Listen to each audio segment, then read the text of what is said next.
Қайырлы күн достар, менің каналыма қош келдіңіздер. Осындай бір ғана жұмыртқадан осындай керемет шоколадты кекс дайындағыларыңыз келсе, видеоны соңына дейін қараңыздар. Бұған ешқандай миксердің де таразының да керек жоқ. Өте дәмді және құрамы үйдегі бар заттардан жасалынады. Жұмсақтығы де өте нәзік, пышный болып шығады. Сондықтан менің каналыма жазылып, лайк басып қоюды ұмытпаңыздар. Ең алдымен ыдысымызға жұмыртқамызды салып, осындай бокалмен өлшесеңіздер болады. Жарты бокал қантымызды саламыз және жақсылап араластырамыз.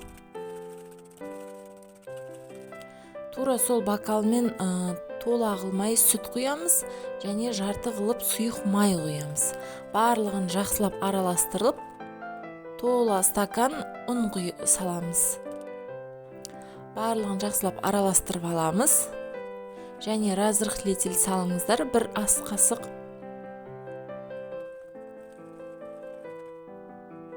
қасық какао ұнтағын салып, жақсылап араластырып,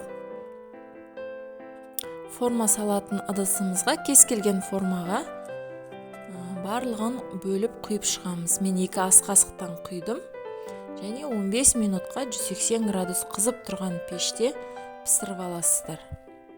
Осылай өте дәмді, пышный болып көтеріліп шығады.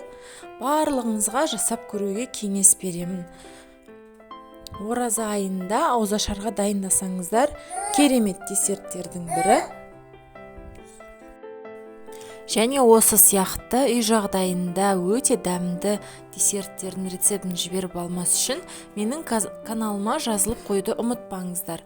Назарларыңызға көп рахмет. Сіздермен болған Сандуғаш.